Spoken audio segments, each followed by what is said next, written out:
We measured about 50 different bubbles historically. What we found is if the asset class doubles in price within a 2-year period of time, that's considered a bubble. The default should always be bullish. As I like to say, I'm a fully invested bear. In other words, I'm always nervous, I'm always skittish about something, but I know what the probabilities are. Hi, I'm Ed D'Agostino from Malden Economics, and this week we are talking macro and markets with one of the best in the business. Jeff deGraaf from Renaissance Macro Research is with us, and I have to say, this was one of my absolute favorite conversations of the year, just packed with value for any kind of investor. I hope you enjoyed as much as I did. Here's Jeff.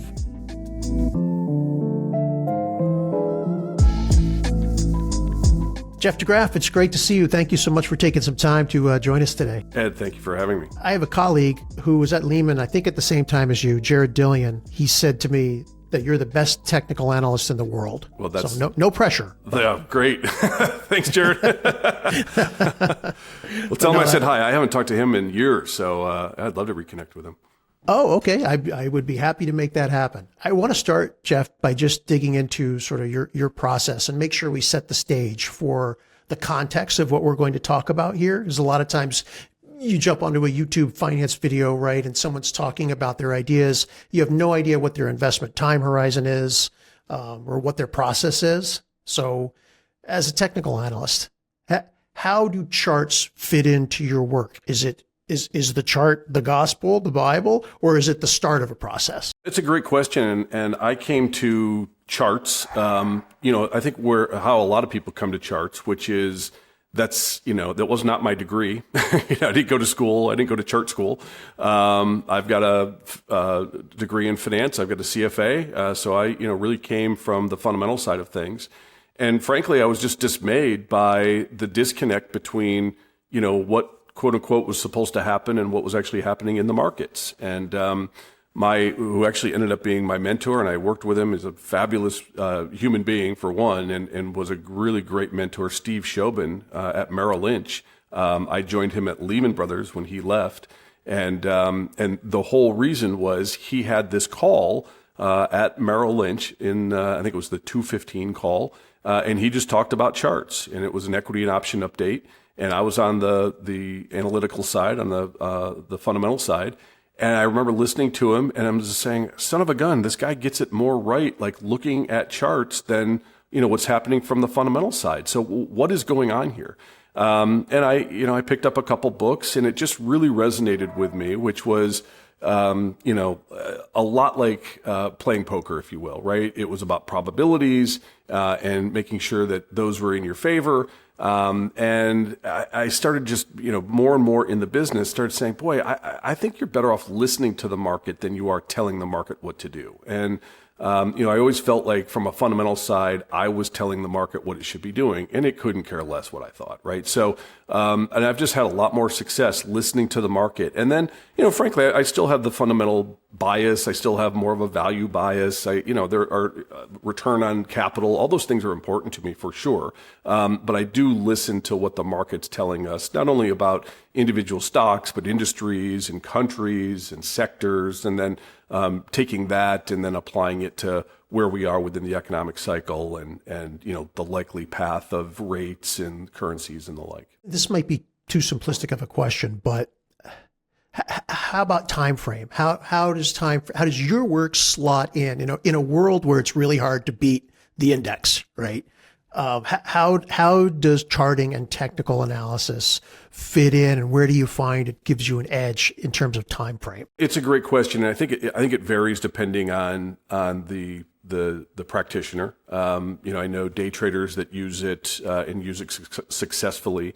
I would say, Ed, I think the most important question to ask, and I will answer your question. I think the most important question to ask yourself is, am I a trend follower or am I a mean reverter? That's, it's almost like growth and value. You have two choices as a chartist. Either you think that up is good and it will continue, or you think that up is bad and it needs to mean revert. And that's kind of what value investors do, right? They think that somehow the past is prologue, and so we're going to be stuck with if we're up too much, we have to go down. If we're down too much, we have to go up. Where growth investors are, kind of like blue skies ahead, and here's how that's going to work. And other industries, sectors, companies, lose their edge, and they're going to go to zero or circle the drain, right? So I think that's an important question that everybody has to ask themselves. We've done a lot of testing on it. We've done a lot of work around this, and it's very clear to us that the right path, if you want sort of career sustainability, is being a trend follower, not a mean reverter.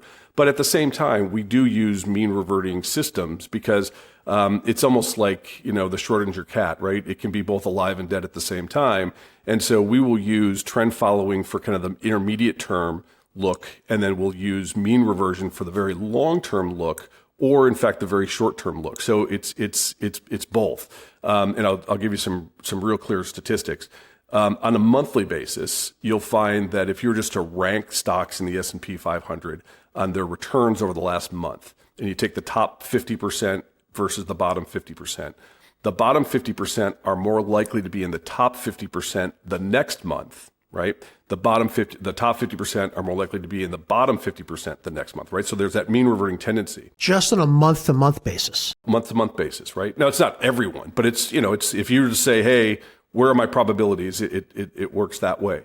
If you take that out and extend it, really, you have to get out at least 3 months. It's usually about 6, but let's say it's 12 months.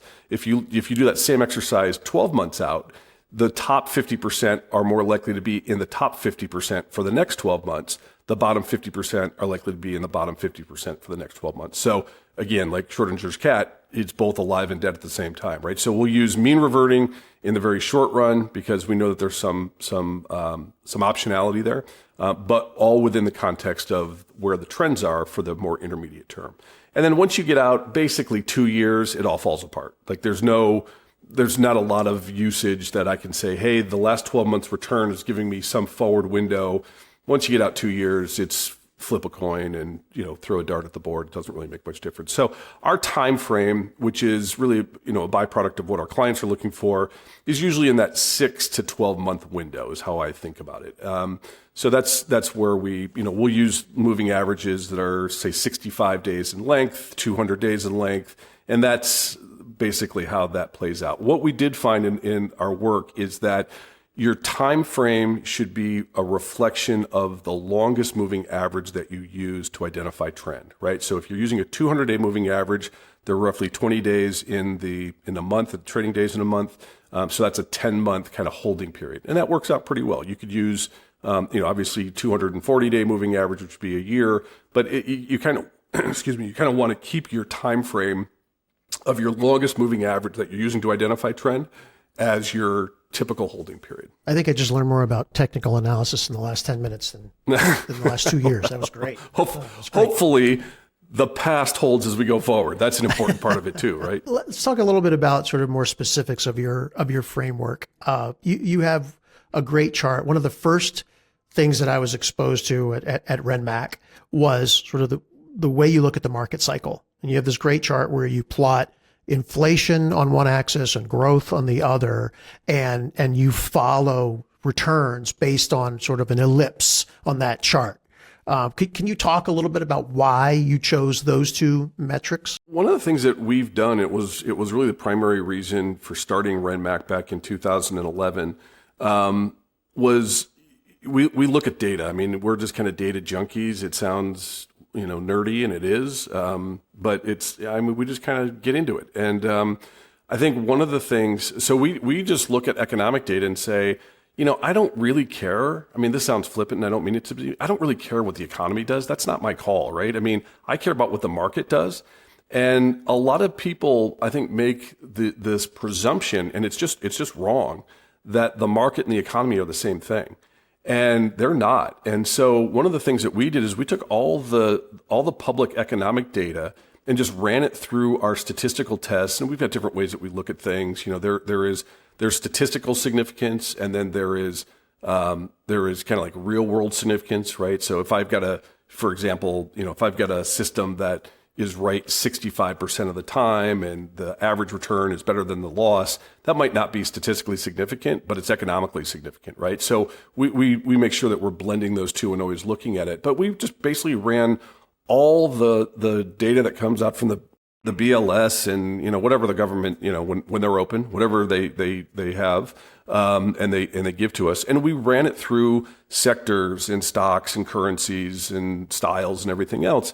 Because what we found is that, hey, they may or may not be helpful in predicting the economy, but maybe they are or not helpful at predicting the market. And so what we found is that in fact, if you have the two you mentioned, so we plot inflation on the y-axis, so that's the vertical axis, and we plot growth on the x-axis, that's the horizontal axis. And what we found, which I think is kind of shocking to most people, inflation is far more important to the returns of the S&P. Let's not talk about GDP, to the returns of the S&P than growth is. And in fact, and I think contrarily, and this is a really important point, the worse the growth, the better the returns for the S&P, because the S&P is actually more attuned and sensitive to policy than it is to kind of the data, right? So in other words, and look, we've all done this long enough where we know you sit and you see a print, you're like, oh, that's great news, and the market's down. And you're kind of like, wow, well, the market's down. That doesn't make any sense. Actually, it does, because the great news means policy is likely to be less accommodative going forward because it doesn't need the help, and so they're taking away the punch bowl, et cetera. So what we find is that the inflation tends to be the precursor to whatever the policy is going to end up being.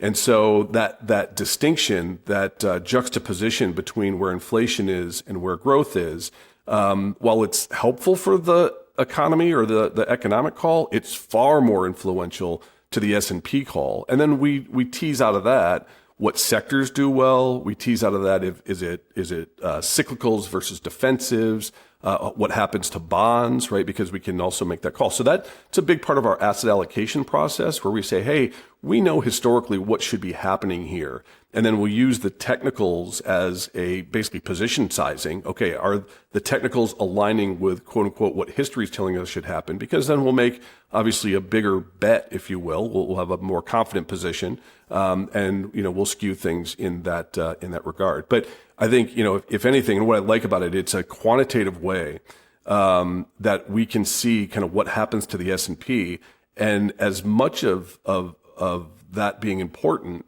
I think what's even more interesting and kind of warms my heart, frankly, is it's very contrarian in nature. Like I'll give you a great example. The bottom left, which is when inflation is low, so call it deflation potentially, and growth is in the basement, we call that the deflationary bust zone. That's right where we were in 2009, right? That's where we actually were in the fourth quarter of 2023.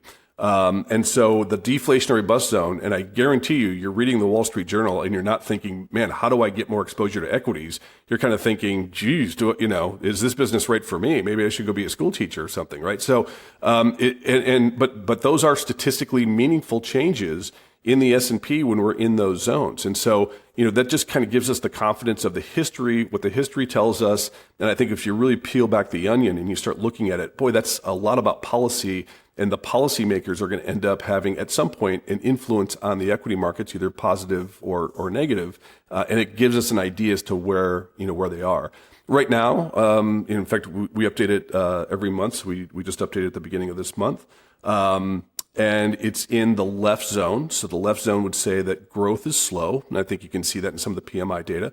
And the inflation is in the middle zone. So we're kind of in this structural slow growth, but not great on the inflation front. And historically, we know that the S&P returns about 6.5% on an annualized basis in that zone. Not terrible, but not great.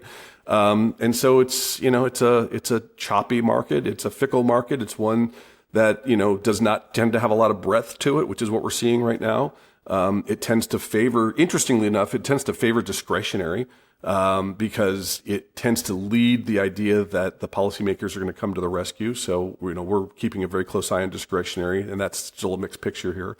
But we also know in this zone, when we're in this zone, you have a tendency to go lower, right? You don't have a tendency to go higher. In other words, inflation doesn't tend to pick up here because the growth is low. It tends to actually continue to contract. Now, it hasn't contracted with the same pace or trajectory that we would expect historically, But we also know sitting below this zone, in other words, where the puck is likely to go, is a very bullish zone for stocks. So we'll see. So essentially, measuring inflation versus growth is a precursor to where you see rates are going to go? Yeah. Well, what policy is likely to do, right? So in 2021, at the the tail end of 2021, we were in the top right-hand zone. So growth was hot, inflation was hot, and it just said, boy, we got to be really careful. We're talking about annualized returns of like 1%, obviously with a downside tail to it. And lo and behold, within 6 months, they're raising rates. And I mean, it was saying well before the Fed had done anything that they were going to be late to the party, that they were allowing rates to be way too loose for too long because of what you're seeing. And again, you could pick up the Wall Street Journal and see everybody had a job, everybody spending money, all the kind of COVID rebound effects of fiscal policy and cheap money were playing themselves out, including the SPACs, right? So you kind of look at some of these things saying, all right, like this is ridiculous stuff, and this is the point where the market tends to be vulnerable. This is a good time to hit that D ring on your chute and parachute out of these things. Yeah, it's funny you mentioned SPACs. I mean, SPACs have been around forever, right? I mean, for a long, long time, right? And I always kind of thought they were a neat idea if you could get behind a sponsor that you really liked and had a great track record. It might be a fun way to speculate. And then Wall Street did what Wall Street does. And I've been doing this for 35 plus years, and I understand the political side of it, and the Wall Street gets a bad reputation. And at the same time, you sit there in this business and you're like, boy, I mean, people can't help themselves. Like Wall Street gives the people what they want at the time that they want it. The problem is people want the wrong things at the wrong time. That's the big problem. But it's a business, right? And so they just don't care. We're not in the issuance business, so I I have nothing to do with that. But you see that a lot for sure. Well, let's talk a little bit about interest rates. And I want to, since that was a great setup for it, before we get into sort of the theoretical, like should the Fed cut rates and who's going to be the next Fed chair, can we just talk a little bit about where the parts of the yield curve that you focus on? Because we've got the 10-year above 4% right now. The 2-year kind of feels like it's a little stuck. How do you look at the different parts of the yield curve, and what import do you put on them? Well, we look at them all, and I'll give you just some stats again about what the market likes and how the market thinks about it. The market is very sensitive to 2-year yields, right? So the short end of the curve. Remarkably enough, if you look at that statistically, there's not much evidence that the Fed fund rate really matters, but the 2-year does. And I think what that is the 2-year is really a reflection of the expectations of the Fed, not for December, not for January, but for the entirety of kind of those dot plots over time, right? And so we're always interested when there's a big disconnect between kind of what the Fed's saying or thinking and what the 2-year yield is telling us, because usually the 2-year yield is going to get it right? So we're very sensitive to what's happening to the 2-year yield. Now, the good news is all the trend indications for the 2-year yield are lower, so that's beneficial for equities in terms of a backdrop. The market doesn't care too much about the 10-year yield. I want to say that carefully because there are points that it definitely does. One of the things that we look at is, frankly, you could just use a Z-score. I said we weren't going to talk about Z-scores, but I just did. You could just look at the range of yields. Like, I've been at 5%, which was the high, and I've been as low as 3% over the last 3 years. So I've got those barbells, right? The high and the low. And if you break that down into percentiles and said, okay, well, if that 200 basis point range is in a percentile, if I'm in the top 80th percentile, that tends to be bad for equities. If I'm in the bottom 20th percentile, it tends to be good for equities. And then what's my rate of change? How quickly did I get there over the last 3 or 6 months? That tends to matter. So those are interesting and important. What was really interesting, and people have a hard time with this, the market couldn't care less where rates were anything longer than 3 years ago. So when people say, "Oh, but the rates were here in 1980 or what it was," some crazy, it's like the market just doesn't. The market has already adjusted, and it just doesn't care about that, right? The 3-year range is about the look back for the market's memory in terms of what it cares about. So we don't really get too wrapped up in where rates were anything longer than 2 or 3 years ago, because it just doesn't matter from the market's perspective. The other part, when I said the 10-year doesn't really matter, it does, but in a different way. The 10-year matters more in terms of its relationship to the 2-year yield, otherwise known as a yield curve, right? And whether the curve is steep or the curve is flat or inverted. That does matter. So the perfect setup for the market, for the S&P, is the 2-year yield moving lower and the yield curve steepening, right? In other words, the 10 years kind of staying where it is, at least relative to the 2-year yield as it's coming down, and that's putting a gap between those two. That's the sweet spot for equities historically. I think I heard you say in another interview that sort of this normalization that we're going through of rates, or that we've experienced, where rates are sort of back to what we remember when we didn't have gray hair, that it's actually seems to have been positive for the markets. Is that right? Yeah. You kind of getting out of the financial repression, which, frankly, had you told me that in 2016, I mean, this is a great reason why I'm a chart guy. I would have been like, oh, there's no way the market or the economy, it's just been so used to these ultra low rates and negative real rates and everything else that we can't stand on our own 2 feet. I mean, it's just going to be, we need the crutch, and we haven't. And so this normalization, but partly through the banking system, and I think you've seen it really, probably more than anywhere, is in both Japan and in Europe, right? I mean, European financials look fantastic, and nobody trusted those for 15 years after the financial crisis, right? So I think this mechanism of kind of normalization of a steeper yield curve and positive real rates and everything else has actually translated into something where there's a market message, there's an economic message embedded in things, and so people can make decisions that are good or bad based on what the market's telling you, and real economic decisions. So all that said, should the Fed cut? I think they should. Neil Dutta, who handles the economic side of the ledger at Renmac, looks at employment and everything else, certainly is in the camp that they should be cutting, and he's been in that camp for 6 months now, so he's been pounding on the table. I would say I think it's more of a toss-up than Neil does from what I'm seeing. I think they should cut because of what we're seeing in some of the sectors and the factors and the way that that's playing out.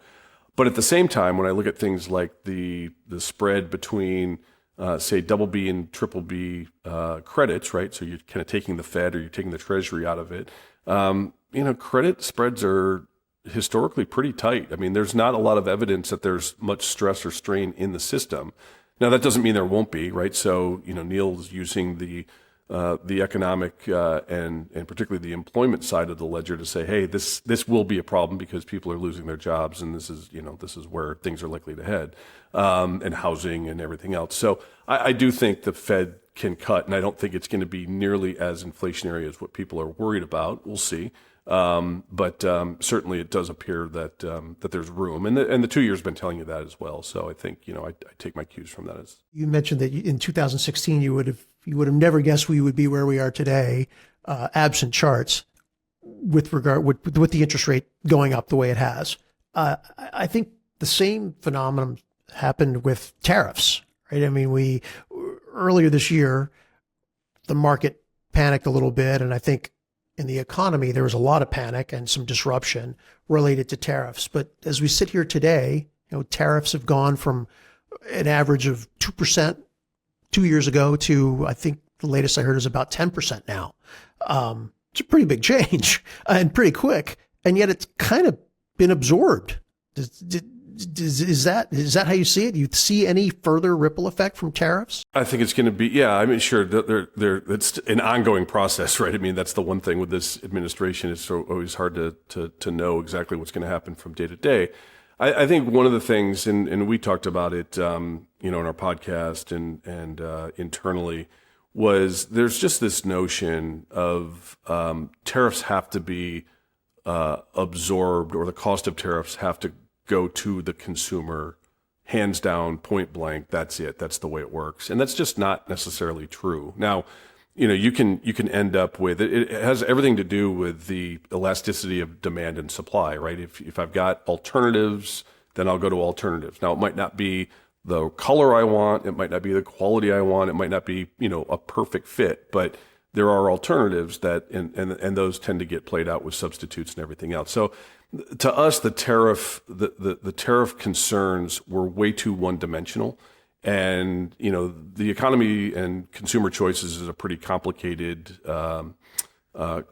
formula. And I think people were just, and I like to keep things simple for sure, but I think people were looking at it way too one-dimensionally that, if this, then that, and that's just not the way that has to work. And I think that's what we're seeing, today is that the substitution effects and frankly, some of the other side of the ledger, which doesn't get talked about, which is our tariffs that we had on our goods have gone down as well, right? So we've kind of balanced that out. People are looking at it as a one-way street, and it's like, well, was that really a one-way street, or is it a two-way street? And the traffic jam that we had on our side is now flowing a little bit more freely. That's a great point. No one ever brings that up Right. on mainstream media. Yep.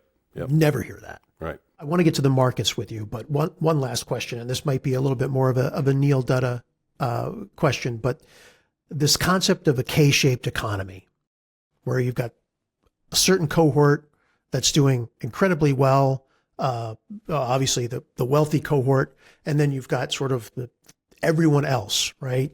The lower, you could argue 55%, maybe even more, that are feeling like they are falling behind. How much do you guys talk about that at RenMac? And do you feel like it will eventually be a narrative that hits the markets? Yeah, it's a good question. We see it in, you can see it in some of the discretionary names. You can see it in other parts. I mean, I think housing is part of that, right? It's unaffordable to so many. I mean, this is really why the inflation story is an important one, because that as much as anything, or more than anything really, is the impact of what happens to that lower tier and the purchasing power. But frankly, the real wages have been decent. Not spectacular, but certainly not bad. And I don't think they're as bad as people expect that they would otherwise be. Look, he spends a lot more time on this than I do, but I would just say that when we're looking at it through the market's lens, it doesn't seem that it's a big problem now. It's a social problem. I think it's a political problem in terms of the economic problem. And I want to be sensitive because obviously there are people in this this silo. But in terms of the overall impact, I think, and I've always believed this, the markets, and I'm not talking about the stock market, I'm talking about the economy, but the market-based economy is usually very good at helping to figure this out, right? And whether that's shifts in employment where I can no longer work in a paper mill, but I have to do something else. I mean, the free market, the ability to do that and labor mobility tends to be a really, really important part of what's happening. And I get it that people don't want to change jobs and the like. But look, I think, you and I are probably facing the same thing with AI, right? I mean, there's so many things that are going to be able to be done without our help as much as what it was previously. Hopefully the years of experience that we have can make up for that. But I think, there is a certain displacement that's inevitable. I do have to admit, I often find myself thinking I'm glad that I'm closer to the end of my career than the beginning, because this feels like a big challenge. 100%. I couldn't agree more. Yeah. I've got kids that are, in college, and I tell them, like, you're in a way, you're very lucky because, you're coming out of this at the time where you're not going to be disrupted. You're going to be a disruptor, but make sure that you know how to disrupt, because if you don't, if you think it's, filling in my seat, that's not going to work. You're going to have to think about it completely differently. It's already turning into an old saw, right? AI is not going to take your job, but someone who uses AI will. 100%. Yep. Couldn't agree more. Let's jump into the markets a little bit. Couple of asset classes that have been doing incredibly well. And so you have people asking if they're in a bubble. And I've heard you talk about your thoughts on bubbles. So I kind of want to just unpack that a little bit. Gold, AI, utilities, all kind of going crazy lately. Are they in bubbles? How do you measure bubbles? How do you trade bubbles? Really be interested in all your thoughts around that. Yeah, I'm happy to talk about that. It's ongoing research, but I think the first thing that you have to do is say, okay, well, I have to have a rule, and this rule has to work for one, and it can't have many, if any, false positives, right? Like it has to be tried and true. And so one of the things that we just went through, and we measured about 50 different bubbles historically from a big macro perspective. So this would be sectors, industry groups, markets, and commodities, not single stocks. It's a different bucket. What we found as a very good, like doesn't get it wrong, is if the asset class doubles in price within a 2-year period of time, that's considered a bubble. Now, that's just saying I can identify the bubble. That doesn't tell you anything about what's going to happen from there, right? So we looked at a lot of different ways. Okay, well, I'm in a bubble. How should I think about it? What's the right way to play? How should I think about it from a risk-adjusted standpoint? In other words, Sharpe ratios. How should I think about it from actually extracting profit out of it? It's a very, very challenging regime, if you will, a bubble regime. And let me give you some stats around that. In every instance, on average, regardless of do I sell as I'm going up, do I sell as it's coming down, do I sell proportionately, do I sell more at the beginning and less at the end, or do I sell less at the beginning and more at the end? Like we looked at all these different ways to do it. The best long-term way to play it was, and it doesn't work for all of them, but it just works for consistently the best, was you say, okay, I'm going to wait for a 30% drawdown and I'm going to pull the ripcord and I'm just going to be done, right?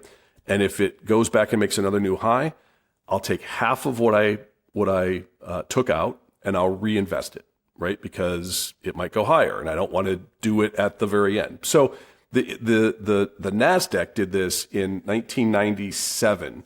Was the first indication of a double within 2 years, right? So had you pulled all your money out, you would have missed out and probably been throwing it all in 2000, right? So you have to have kind of this, I need to be able to reinvest, but I need to do it proportionately lower than where I was before. Every one of these on a median basis, you lose money. About 20% of them will go on to double from there, right? But that 20%, if you're in that 20%, it makes up for all the other ones. Right. So if you're a cowboy, this is how we think about it. If you're a cowboy, you can play, but have that stop. If you're kind of a normal investor, I would take half of the money out and I would just let it go. And if I have a 30% drawdown, I'll take it out. But the problem with a bubble, and this is why we identified it, is usually technically, when I say usually, I'd say 80%, 85%. If I'm going to have a top, if I'm going to transition from a bull market to a bear market, it's not going to be a V top. You don't go straight up and then straight down. You're going to kind of go sideways. You're going to chop around. The moving averages will cross over. It'll roll over, and that'll be a top. And those are easier to identify. They're easier to play because they take time to develop. V tops are literally just this vacuum that just sucks people in, sucks capital in, and then just eliminates them, right? And there's just no getting out. And the psychology is different. The whole thing is crazy. So we wanted to be really careful on how we thought about that and identifying it so that we know, hey, if this isn't for you, this is a good place to step aside or take some money off the table and think about this differently. It's interesting because with single stocks, that number is truncated. It's about 6 months.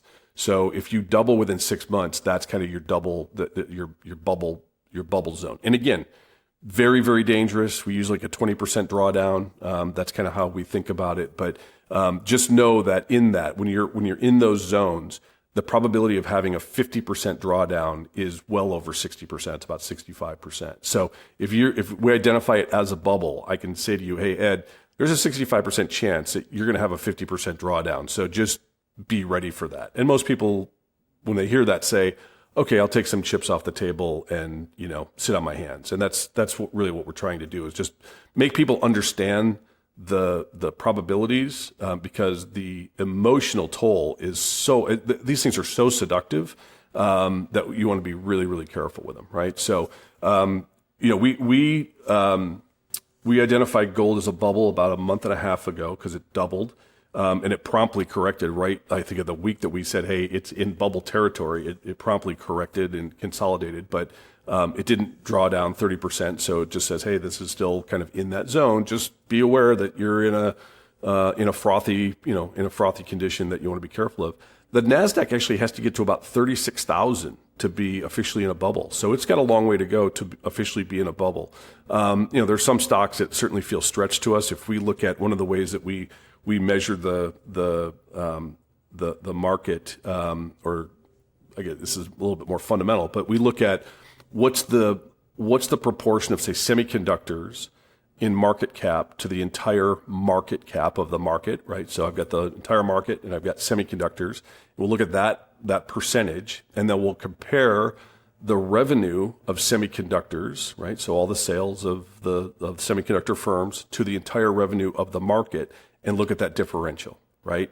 And right now, semiconductors, their revenues to the market versus their market cap is way out of bounds. It's right where it was in 2000. In other words, the market has priced in something that the sales just don't really, come close to justifying.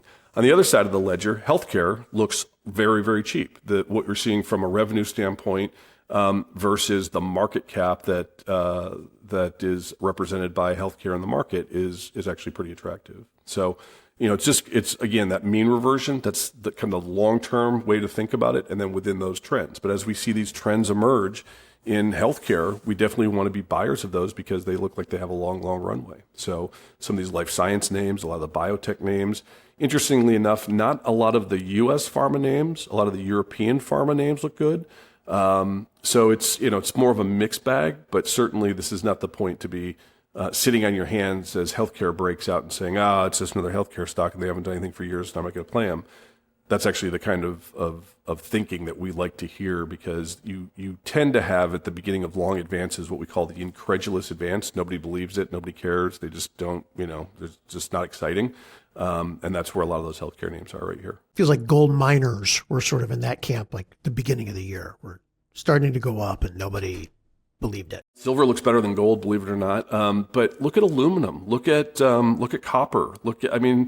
All the metals look good. It's not just and it's global in nature. It's not just a U.S. phenomena. So it's there's something happening there that I think is real. Why do you think that is, Jeff? Just because the last copper bull run was attributed largely to China, just massive building spree, and we don't have that now. Unless it's data centers. Yeah, I don't know. It's a fair question, and again, I kind of use the charts as my muse and don't get too wrapped up in the narrative, because the narrative can be misleading. So the problem and I'll actually give you a real life example. Like, one of the things that we're scratching our heads with right now are the data centers.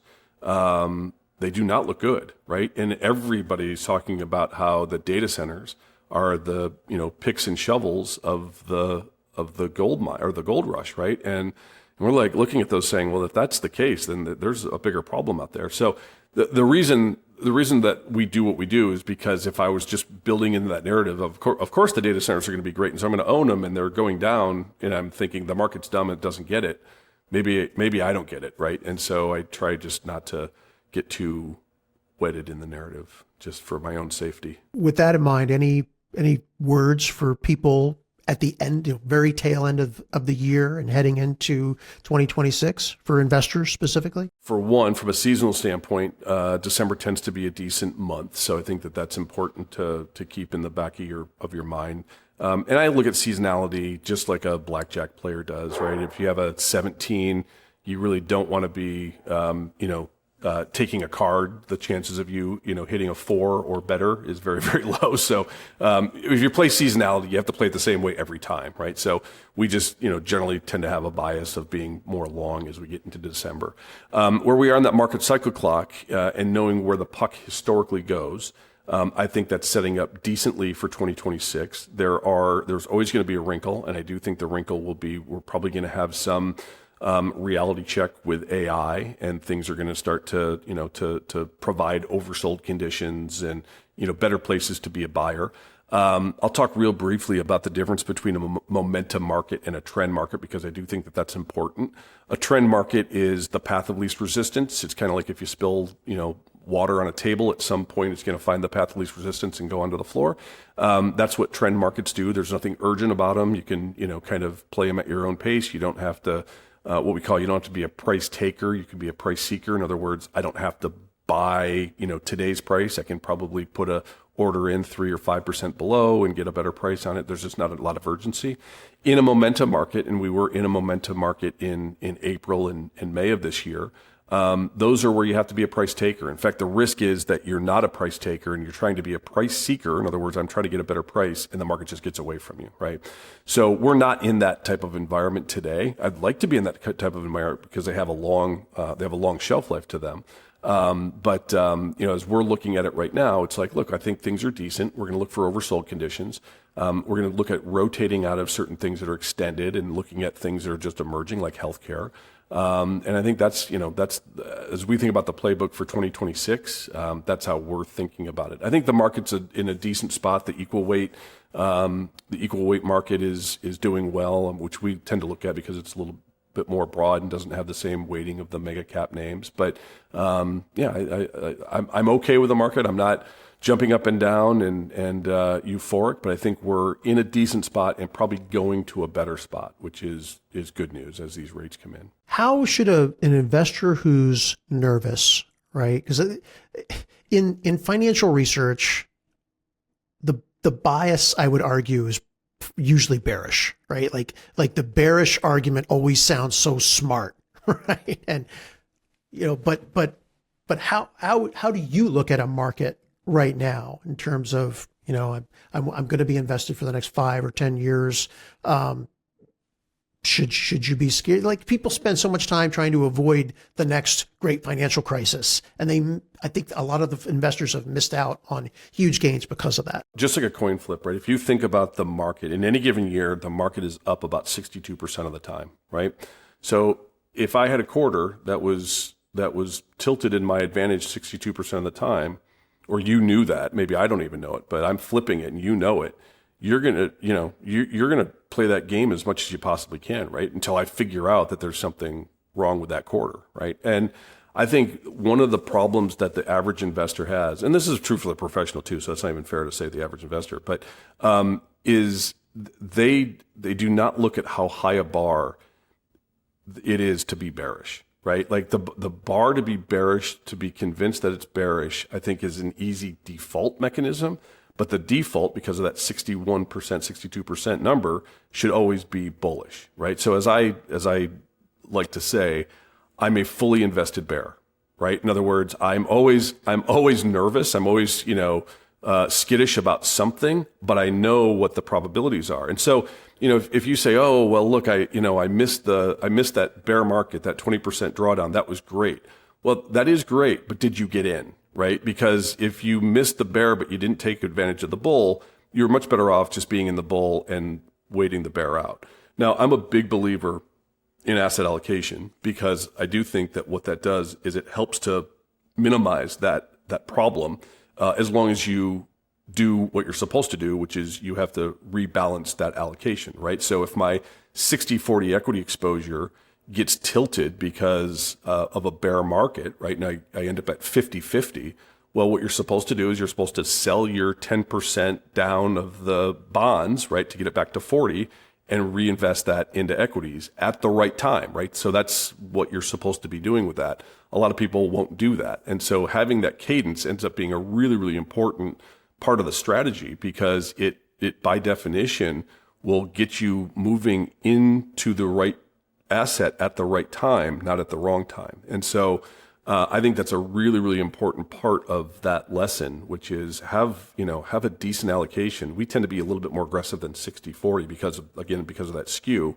And we'll use our market cycle clock and everything else to adjust that allocation process. But that's a big part of it. I mean, I always like to have bonds because at some point with a deep oversold condition like we had in April, I want to be able to say, you know what, I'm going to take my 25% bond exposure and just eliminate it because there's a great opportunity here in equities. And I'm actually going to go 100 or 90% into stocks because these things are lined up in a way that gives us what we think is an advantage. That worked in April, and it usually does. I mean, tactically, there are these things that we look at with sentiment and oversold conditions and the like.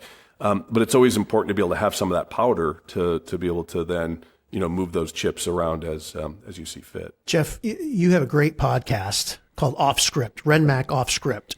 And it's you and Neil Dutta, and some of your associates. Great. Thank you. Really fun. I listened to a bunch of them. We do it on Fridays. It's, it all started, Ed, from back in the day when we were traveling a lot and we had an office. We're all doing it from our own respective offices now. But we'd come in on Fridays and, we were all in different spots, traveling, whatever.